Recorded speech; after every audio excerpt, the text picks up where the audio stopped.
मौलाना मुजीबुर रहमान जा बयान ॿुधण जे लाइ मौलाना साहब जो यूट्यूब चैनल ज़रूर सब्सक्राइब कंदा। अने हिकिड़ी वाज़िह मां ॻाल्हि कयां, हाणे इहे शयूं माण्हुनि खे हज़म न थींदियूं अथव।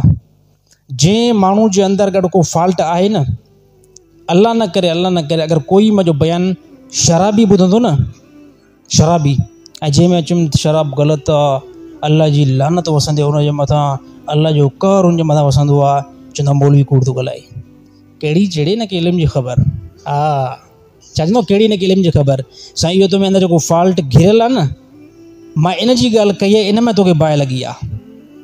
हा बाक़ी चवंदुमि साईं नमाज़ माशाअल्लाह साईं पढ़ंदा रहो, भलो कमु आहे, ज़िक्र कंदा कयो। हा पोइ उन ॾींहुं चवंदा साईं वाह जी साईं अॼु तक़रीर कई आहे, छा जे करे नमाज़ पढ़ंदो आहे ज़ालिम। हा नमाज़ पढ़ंदो आहे, ज़िक्र कंदो आहे, इन जे करे न साईं भली ॻाल्हि कई आहे। त साईं इस्लाम तव्हांजे अकुल जो नालो न आहे, ईअं न आहे जेको तव्हांजो अकुल चए थो उनखे जेको तव्हां सभु सम्झो। इस्लाम हिकु जेको ज़बरदस्त अक़ीदे जो नालो आहे। जंहिं शइ खां इस्लाम रोकियो आहे न, रोकियो आहे तव्हांजी खोपड़ी भले कमु न करे, भले जेको न मुंहिंजी खोपड़ी में ज़हन में अंदरि ॻाल्हि नथी घुसे न, त भले न घुसे। इस्लाम जंहिं शइ जो हुकुम कयो आहे, जंहिं खां रोकियो आहे न, रुकिजी वञो बसि। छाजे करे मुस्लमान खे मुस्लमान चयो वेंदो आहे? मुस्लमान जी माना फर्मा बरदारी, कंध खे झुकाइणु। असां मुस्लमान खे मुस्लमान इन करे चयो आहे, असां हर हिकु अल्लाह जे अहकाम जे ॾाढो पंहिंजी गर्दन खे हेठि झुकाईंदा आहियूं। या अल्लाह तूं शराब खां रोकियो, मां न पीअंदुमि। या अल्लाह तूं ज़िना खां रोकियो, मां ज़िना न कंदुमि। या अल्लाह तूं क़तल खां रोकियो, मां क़तल छॾे ॾिनो आहे। या अल्लाह तूं धोखे खां रोकियो, मां रुकिजी वियो आहे। इस्लाम इन जो नालो आहे। हा इस्लाम इन जो नालो न आहे त इस्लाम खां ॿ टे शयूं तव्हां हासिलु कयो, ऐं जंहिं शइ जो वरी इस्लाम हुकुम करे उहो फॉल्ट तव्हां में हुजे, पोइ चयो त हाणे मुल्ला जेको आहे हाणे ॻोरी ॻाल्हि करणु शुरू कई अथई। हाणे मुल्ला जो दिमाग़ु कमु नथो करे। साईं मुल्ला जो कमु दिमाग़ु ख़ानदानी क़िस्म जो जेको कमु करे थो, तुंहिंजी खोपड़ी में जेको कुझु किचिरो आहे।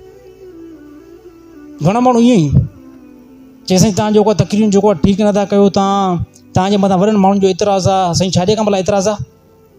कहिड़ी ॻाल्हि जे लाइ? मां चयो उन माण्हू खे वठी अचो, हिमत करे उन माण्हू खे वठी अचो जेको मुंहिंजे अगरि बयान में चए साईं तव्हां क़ुर मां बयानु न कंदा आहियो, हदीस मां न कंदा आहियूं। हे सुबुह लॻूं भला छा मां तव्हांखे BBC लंडन जी ख़बर ॿुधाई आहे? हे सुबुह लॻूं छा ॿुधायो आहे? यार कावड़ लॻंदी आहे न, कावड़ छाजे खां न लॻंदी?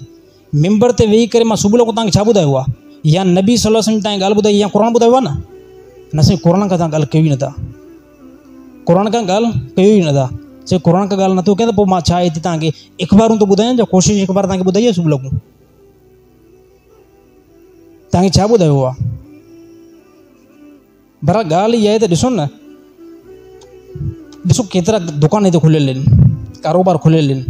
कंहिं कारोबार ते वञी करे मां हुनखे चवंदुमि तूं 11 बजे ताईं पंहिंजो दुकानु छो खोलियो आहे? कंहिंखे मां चवंदुमि त 11 बजे यार तुंहिंजो दुकानु छो खोलियल 11 बजे ताईं? त मूंखे यकीन नथो लॻे। जॾहिं तव्हां के आम माण्हू खे ईअं नथा चई सघो त यार 11 बजे ताईं तव्हांजो दुकानु खुलियल आहे, त पेशमाम खे कीअं चओ था त नमाज़ जो टाइम थी वियो, उथी करे नमाज़ पढ़ा? इहा ॻाल्हि ठहे थी भला? अदब जे एतबार सां इहा ॻाल्हि आहे? जॾहिं तव्हांजो दुकानु हुजे, तव्हांजे दुकान खे मूंखे हिमत न आहे, मां तव्हांजो पेशमाम आहे, तव्हांखे दुकानु चवां त 11 बजे छो था बंदि कयो? यार तव्हांजो कारोबार तव्हां हलायो था। हा हदीस ते जेकॾहिं क़ुर ॿुधाईंदी, हदीस ॿुधाईंदी, तव्हांखे 5 मिंट लेट थींदी आहे न, पोइ जेको जमायतनि खे मूंखां पेशमाम में तकलीफ़ थींदी आहे। साईं तकड़ि मलाई कीअं बयानु थो करे, एॾो सो टाइम थो बयानु करे, छाजे करे? यार हे ॻाल्हियूं न कंदा कयो। वेंदा आहियो न चांहि खणणु वेंदा आहियो न, कॾहिं कॾहिं 1 मिंट में चांहि मिलंदी आहे न, कॾहिं कॾहिं 10 मिंट में चांहि मिलंदी आहे, पोइ चांहि वारे खे चवंदा देरि छो कई थी? वेंदा आहियो लाड़काणे वेगन ते, कलाक बि लॻी वेंदो न, गाॾी न निकिरंदी आहे, पोइ वेगन वारे खे चओ ॾेखां वठी वेगनियूं बंदि कर। जॾहिं सभिनी मौक़नि ते ख़ामोश थींदा आहियो, चुप कंदा आहियो, ख़ुदा जा बंदो अचो था हदीस ते, अचो था जेको क़ुर ते, 5 मिंट जेकॾहिं हदीस जेकी वधीक ॿुधो, कहिड़ो नुक़सानु थियो, कहिड़ो जेको ज़रर पहुतो? हा हिकिड़ो जेकॾहिं ॾिसो न, कंहिंखे तकड़ा काॾे कमु वञिणो आहे न, काफ़ी मस्जिदियूं आहिनि। ॾिसो काफ़ी, मां तव्हांखे मशहूरु ॾींदो, हे जेके आहिनि न, हे पेट्रोल पंप वारी मस्जिद सवा 1 बजे नमाज़ थींदी आहे। इंसानु आहे कॾहिं कॾहिं कमु थी वेंदो आहे, कॾहिं कमु को थी वञे त उते जेको फ़र्ज़ु पढ़ी करे माण्हू कम सां हली वञे। सफ़ा जेके जल्दी नमाज़ पढ़णी आहे, शहर में अंदरि जेको 1 बजे नमाज़ आहे, उते वञी करे नमाज़ पढ़ो। थींदो आहे न, कमकार थियनि था, पोइ भले उते नमाज़ पढ़ी करे ऐं पोइ जेको पंहिंजे कमु करण सां वञो। बाक़ी हिते अची करे ऐं पोइ हिते वञी करे हाणे नमाज़ मुंहिंजे ई पोयां पढ़ंदा, पोइ हिते वञी करे साईं यार एतिरो टाइम वरितो आहे, ईअं छॾे खां भला, हे तकलीफ़ थींदी आहे। त हे जेको हे कमु आहे न मुंहिंजो, हिन कम में कंहिंखे हक़ु न आहे जेको मुदाख़लत मूंसां गॾु करे, मूंसां मुदाख़लत करे। मां तव्हांजे कारोबार में कंहिं सां मुदाख़लत न कंदो आहियां। सभई जेको दुकानदार हुयो तव्हांजे कारोबार में ईअं न चवंदो आहियां साईं तव्हांजी दुकान ते फलाणो माण्हू आहे न कढेसि।